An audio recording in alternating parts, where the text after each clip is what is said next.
Hey everyone, welcome back to the Landscaper's Guide. Today I'm excited to interview Scott Benson, the CEO of Benson Landscape and Design. Scott, welcome to the Landscaper's Guide. Yeah, pleasure to be here. Thanks for having me. So Scott, tell me a little bit, where is Benson Landscape and Design, and what do you guys do? Yeah, we're in Rochester, New York. We're a residential landscape design, installation and maintenance company. So we get to, take people's ideas and bring them to realities. And we've been in business since 1987, so we're coming on our 40th year. This is a company that I formed and started when I was in high school. Well, congrats on 40 years. Yeah, it's exciting. Yeah, goes by quickly. I believe it. Accelerating, I think, every year too. But it's been exciting. And with that, growing up in my neighborhood, my family was very supportive. I was very entrepreneurial at a young age. And that was just seeking opportunities anywhere I could get on my feet or walking around. I would engage with all my neighbors in the community, ask them if anything I could assist or help them with. I just use that to seek out those opportunities. And I got such a satisfaction of doing that, but those interactions I had with those clients. What did you mow lawns? I did mow lawns. I would shovel sidewalks. I would help clean up their garage. I've always been a very hands-on or handy person, so I would repair things for people, fix things. What kind of lawnmower did you use when you started back in the 80s? So my dad had an Aaron's ride-on mower, the engine in the back. Oh, that's pretty substantial for how old? 15? Yeah, I was 15. Yeah. 15. I was actually doing cutting grass where my neighbor was probably like from 13 to 14 years old. By the time I was in high school, I had enough, clients and things that I was doing that I started to bring on my friends, put them to work. And then I really then enjoyed, what it was to organize a team, to train people, to grow people. And then it just, kind of from there, it grew every year. That's cool. And did you shovel for people? Did you have a snowblower? What did you? Yeah, I had a snowblower. Yeah, I would snowblow driveways or shovel sidewalks. I've shared this with other people on the podcast. I mowed lawns and shoveled driveways, and I used my dad's snow thrower. And there was something about smelling like gasoline and getting paid cash that it shaped me. Does that resonate with you? Yeah, I mean, I would, we had an Aaron's snowblower. I get that fired up, and I would take that up and down the street, and yeah, and that's cool. So, did you have other green industry people in your family, or were you the first one? I was the first, and really, as far as from an entrepreneurial standpoint, that was my father had a more professional career, so did my mom, she's a teacher. So a little bit outside of their wheelhouse of saying this traditional paths we would follow, and the risks involved in being an entrepreneur. But it was that I guess those challenges and the opportunities that it brought. That's interesting. My parents say that I'm the first entrepreneur in the family, also. But my mom was a real estate agent, which I think was pretty entrepreneurial. It was more she worked for herself. And to that, my mom did Mary Kay or Avon and stuff like that. So that was people oriented entrepreneurial type. So was your mom good at sales? Good with people, and that was that people piece. Yes. Yeah, because my mom was good with people too, and so she would bring me to real estate showings, and I would need to talk to adults and help them. Whatever, I would come to showings with her. So, well, that was as a young age, having those conversations with all my people in the community, my neighbors. I had, I learned so much about, their experiences and how they impacted me as I grew up and formed myself into, a young adult and the professional I am today. I do remember, and I still enjoy those interactions, those conversations. In my role today, it's a little different. I don't have those frequent contacts, but how those shaped me early on, I really appreciated that. Tell me about snow. So we're at the SIMA Symposium in Cincinnati, Ohio.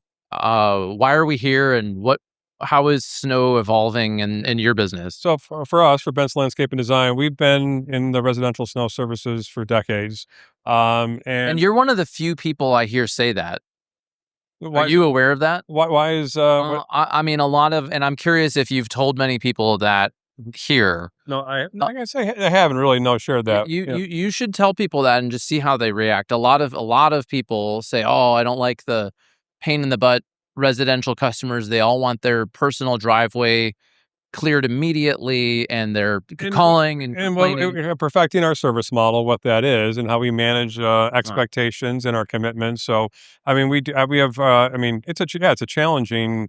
The timing, it's not going to be perfect. But you like it enough to have done it for Oh decades? yes, yeah, and we do it in a way that is that it provides great service and that is a profitable service line. I interviewed one of my other clients, Tori Schlanda from Betterview Landscaping in Massachusetts, and he has it dialed in. He has a very profitable residential Mhm. snow removal business. He also does full service landscaping, construction, maintenance. But that's a podcast that I'll send to you. You should check it out. I'll put it in the show notes for everybody. Yeah, so us, I mean, continuing that service line is, we're gonna do it. But our reason for being here at SEMA is that we're expanding into the commercial service area for snow removal. Yeah, and so how are you going to do that? What's your plan to expand? How many commercial accounts do you have now, and how many do you hope to have like 3 years from now? So we're starting from the ground up this year. So we've been only servicing exclusive residential, so we've never taken on those opportunities. But we've identified the areas we want to work in, the type of commercial properties that we would like to service that fit for our company, and we're going to do start with a targeted mailing. Send 2 to 3 postcards to those prospective properties, and then we'll look at what we take on our first year and then grow the service line from there. So we know what our capacity will be, and we'll see the type of contracts that we generate. And I like that. And the other day, before we pressed record, we were talking about a book that I like. It's called I think it's Chet Atkins' Sales Machine, and he talks about the Dream 100, and it's essentially you make a list of 100 clients that you want. And I think in commercial, you can literally do this. You can make a list of the businesses you want. You could use AI to build this list. And then you start doing what you're talking about: postcards, lunch and learns, phone calls, in person visits, email, LinkedIn, all of those little touch points over time. And one of the ways that we can support you, since we built your website, is we could build a landing page that you mention in your postcard. So it's bensonenterprises.com, that's right? correct. So bensonenterprises.com/postcard. We might not use that actual URL, but you get the idea. And then you can see how many people visited the postcard and how many. You could use a call tracking number. And I like what you've said about doing multiple mailings, because I think where many people fail with direct mail is they do one postcard. No, I mean, it's a long term investment. It's a commitment, and we'll have those touch points, and they will see us year after year, and eventually when their contract has come up, they're happy with their service provider, they'll reach out, and then we'll have an opportunity to provide them service. So, yeah, I like it. I like it. How are you focusing on your people? So you've got 50 people during your peak that's season, correct. and what's it like being the CEO now with 50 people versus, I don't know, how many did you have 10 years ago? So 10 years ago, I was probably at more like 35 on the head count. So, I mean, I'm really in the people business. What we do is landscaping. So it is all about people. And that's my focus is on my team, on my direct reports and supporting all the people underneath them and growing that team. So, to go from myself to 50 team members, that's an evolution of learning and trusting my processes, and I continue to grow as my leadership, and then how to really support my team. And tell us about what other roles do you have from a management and leadership standpoint? Who else is on the team? Yeah, so I have an operations department with the divisions. We have our install construction division. We have our maintenance, and we call it our enhancement division, where we've got operations managers who run those departments, and responsible for the production. I have a sales team of 4 salespeople. One focused on the design build aspect. The other 3 are work with our clients and all the maintenance and other landscape services. And then I have an administrative team in the office that's supporting both operations and sales, and on the finance and the customer piece. Cool. That sounds like quite a team. What's important to you in how they treat or manage their direct reports? Because you're not managing all 50 people directly. What are some of the things that you're flexible on? And then what are some of the things that you're like, this is the Benson way? Well, we have, yeah, we have the best, we have our expectations, but we lead with compassion and understanding, but with a high expectation of what the quality, our values, our expectations on the conduct of our team members. We set that at a very high bar, and it's actually then it's appreciated by the team. People enjoy working in a place that things are organized, that are well led, we're very culture is a huge piece. The work we do is very challenging. We get to work in the beautiful days, but not so beautiful days, and the work is obviously from either a manager or a salesperson. It's a lot. We have a very demanding industry, very times of the year. So we celebrate the team. We do very big on cultural events, get-togethers, team building events. And then as an individuals, whether you're coming on as an apprentice to start with the company to you're in management, it's continuing learning and reinvesting in the team. So Scott, we've had the opportunity at Ramblin' Jackson to work with you on your sales process, on your new website, getting found in Google and AI stuff. And then this week we did a video shoot. So we did our mobile video studio where you guys came. We rented an Airbnb. We had our teleprompter and everything. How was that? How was being on camera for you? It was good. It was great. I mean, myself and I had two other team members joined to speak about a lot of the services we provide some another enhancement for our customers to get to know us and understand what the sales process is going to look like. So we were actually well prepared. We had a great session prior to getting our what we wanted to cover and say. We got to review it, and then the team did great. So I agree. You guys prepared. So part of our process is to not only say, here's your script, see you at the shoot, but to actually read it with you and fine tune it. So thanks for doing that with us. One of your people actually flew out. Told me he left his house at yes, 4 a.m., yeah, flew here, did the shoot, and then flew home. yeah. Why was that worthwhile to do that with him? Tell me, like, why are you doing these videos and how does it relate to where you're heading in the business? Strategically, as we grow the company and we have such a great product and service, we have our clients, we wanted to get the word out. We wanted to get our brands. We have a great product and service. Our clients are really raving fans of the work that we do, become highly recommended. So we have a tremendous amount of referral business. But as we grow the company and we want to push in to get more density in the communities that we'd like to work in, we made a decision to really up our marketing efforts. Where we were not necessarily searchable if you didn't know the company name. But today we've made that investment. We've rehauled our website with your support and assistance.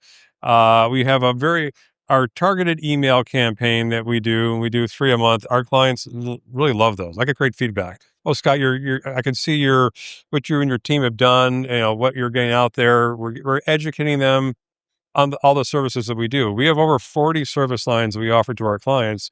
They don't necessarily know that we do holiday lighting. They don't know that we do firewood. They don't know all these things we do. So we get to highlight those services and engage with our clients, and they enjoy it. They enjoy our newsletter, and then what we're doing just so we become searchable. So we know the communities we want to work in, and we have a steady flow of great leads that we get to. Well, you're doing all the right things. You're also getting really good Google reviews. The funny thing about email that I learned recently, and I did a podcast about Google I/O. They're basically their annual tech conference. Google's AI tool Gemini powers like everything at Google, and your email content as a consumer, if you use Gmail, and that's the most used email in the United States, impacts the results that you get from your Gemini and Google searches. So you being in there in all those places, and then also YouTube influences Google's Gemini as well. So you're in their email inbox. We've done your website. We're getting the Google reviews, and now you've added this video component.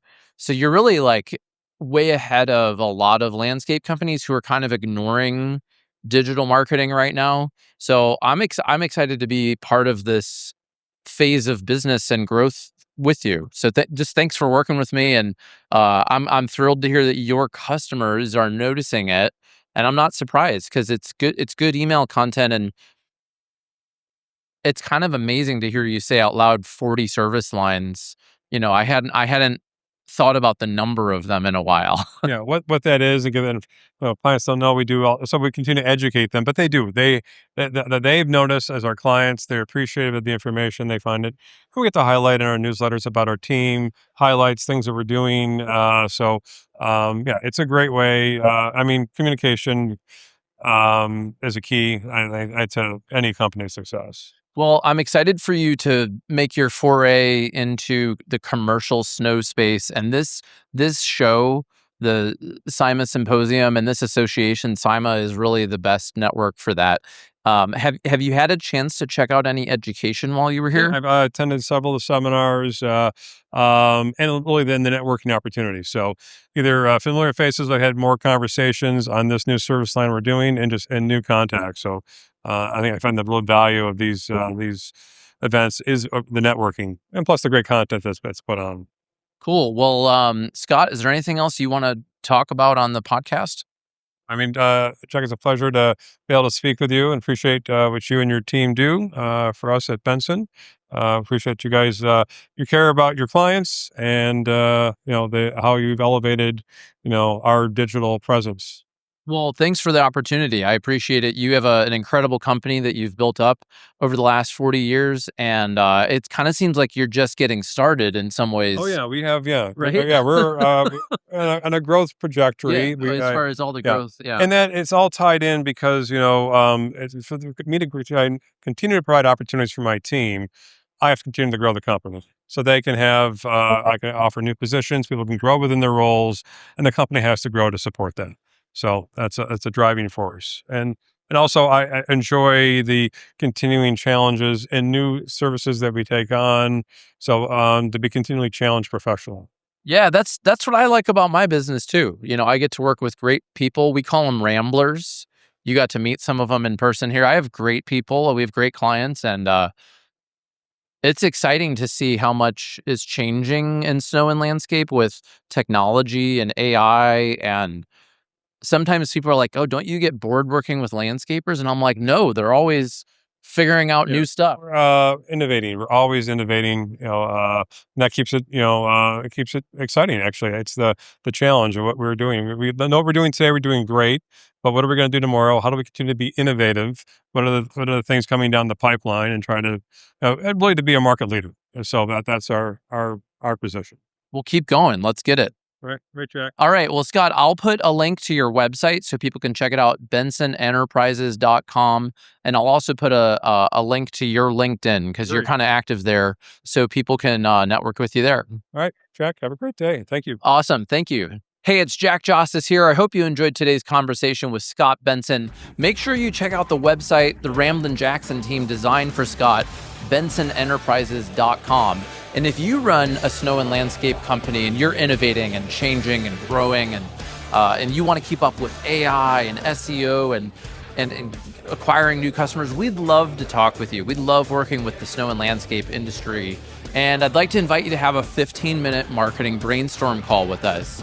On this call, we'll figure out who is your hell yes customer now. How has that changed from 10 years ago, 40 years ago? And what kind of marketing do you need to do to attract that hell yes customer? And how does it impact your team? Book your call at landscapersguide.com/brainstorm. And we'll look forward to talking to you then. See our show notes for a link to Scott's LinkedIn, his website, and that brainstorm page. Again, my name's Jack Jostes, and I look forward to talking to you next week on The Landscaper's Guide.